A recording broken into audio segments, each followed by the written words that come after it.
Hola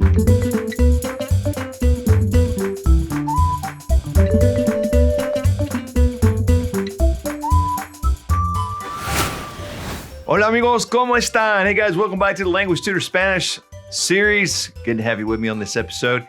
So I have another viewer request for you, getting those done as fast as I can.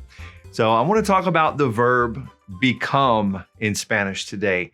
You know, someone asked me, can you go over the different ways to say become? And there are a few different ways in Spanish to say that. So I want to give you some different examples and just kind of show you, it's kind of like back when we did to get, and I had to show you different context of that word.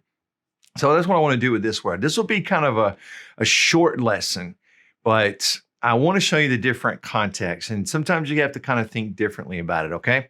You'll see what I mean once we jump in. All right, so let's first of all look at the main verb that means to become in Spanish. And it's this one right here. Convertirse en. We're going to follow this verb with en after it. And convertirse, notice that this is an IR verb, so we're going to have to think about IR endings. Notice also it has se on it, so we know it's what? You're probably saying it right now, reflexive. It is a reflexive verb, so we can't forget the se. And if we use it with me, I've got to change it to me. And if I use it with us, I've got to change it to nos. You guys know how reflexive goes. So think about the reflexive pronoun. Think about the IR ending we have to put on there. And also think about the fact that this is a stem changing verb. Yes. And so we have to think about that. And even it will stem change. It has kind of a change in the past tense as well.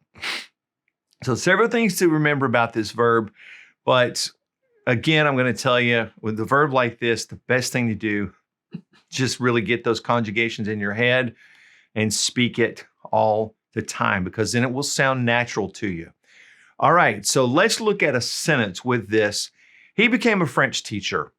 Now, he became a French teacher. So we know that's reflexive. He himself converted himself, I guess is the way you have to say it. Think about it. And then we're going to put the word en right after it, and then teacher of French. So it's going to look like this in Spanish. Él se convirtió en profesor de francés. Notice that I in the middle. It's convertir, but in the past tense, we're doing a change in the middle there. That E is changing to an I. All right, and so then we put the IR ending for it in the past tense, EO, same as ERs in the past tense. And so we have se in the beginning because he did that to himself. It's reflexive. So then en comes after it. Lots of things to remember at first. So él se convirtió en profesor de francés. Now let's look at another example. She became the director of the hospital. She became the director of the hospital. It would look like this. Ella se convirtió en la directora del hospital. I'll pronounce that again. Ella se convirtió en la directora del hospital. All right, that's a long sentence, but no problem. All right, now, every once in a while, we're going to use this verb instead, hacer, to say the same thing. I know what you're thinking. Well, I thought hacer was to do or to make, and it is. So if you're thinking that, you are definitely on the right track. But whenever we make it reflexive, that means we did something to ourselves. And so in certain contexts, it can be used as became or become. All right. I want to give you an example. So they became engineers. They became engineers. Now you're saying, well, really, this is kind of like the same as the last two examples that you gave me. It is. So I'm just showing you that you can use convertirse en, and you can also use hacer kind of the same way, okay? So it would look like this, using hacer. Ellos se hicieron ingenieros. Ingenieros. Ellos se hicieron. So they made themselves, is really what you're saying. I know it doesn't really make a lot of sense in English, but it works in Spanish the same as convertirse en. All right, now, if we're changing who we are, now remember, if we're using the verb ser, remember ser is who we are. It's all those permanent attributes, characteristics of who we are. I know I've gone over this many times. If we're going to use ser, a lot of times people are going to use volver. Yes. Now, volver, you're probably remembering, means to return, right? But it has a lot of different uses. And this is a verb that you may want to just Google sometime and just look at the different ways to use volver, because there are a lot of different ways. But we can use volver to mean become when we're talking about changing who we are.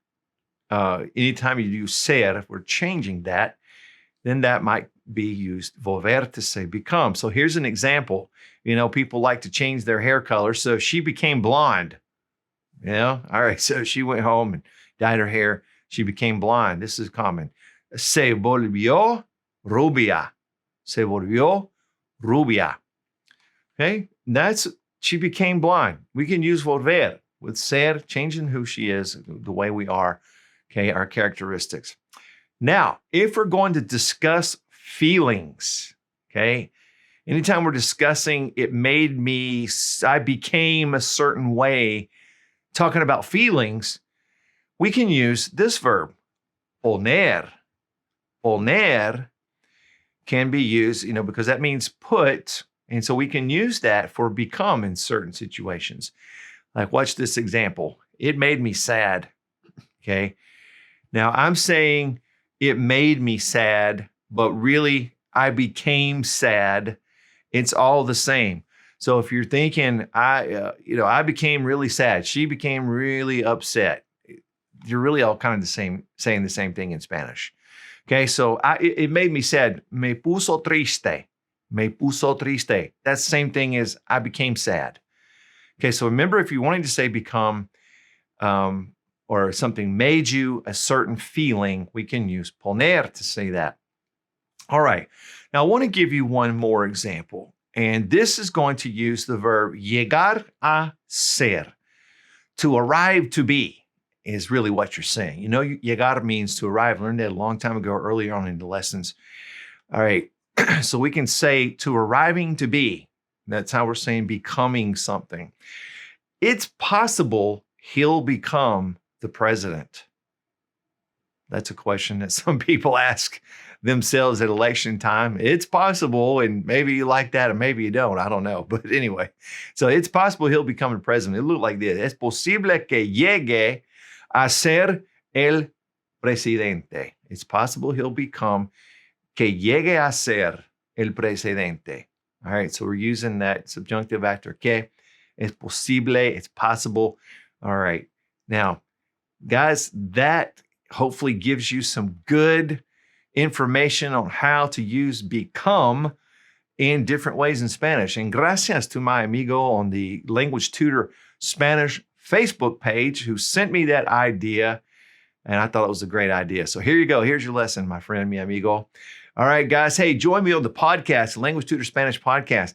And guys, I appreciate all the support. If you want to support the podcast, you go to anchor.fm, look up the Language Tutor Spanish podcast. And, I don't really make anything off that podcast much. So if you want to support the podcast, support me in that adventure, I'd appreciate it. You can become a monthly subscriber or whatever you want to do. Make a one-time donation there on anchor.fm. But I sincerely appreciate it. It helps me to have equipment that we need and things like that. Sometimes connectors go bad and you never know when you're going to have to buy something. So that definitely supports me. And also, hey, jump on the Language Tutor Spanish on YouTube. You can go to our Teespring shop, pick up a coffee mug or a t-shirt, whatever you want to do, hoodie, and sport your Language Tutor attire. We appreciate all that support as well. Well, amigos, I appreciate you hanging out with me. I hope this has been a beneficial lesson to you. And I'll see you next time. In the meantime, though, I wish for you and all your family and friends paz y bendiciones, peace and blessings. Hasta pronto, amigos. Friends, thanks for watching The Language Tutor. If you have a question for me, feel free to leave it in the comment section below the video. And please click subscribe and the notification bell so that you'll never miss any of our language lessons.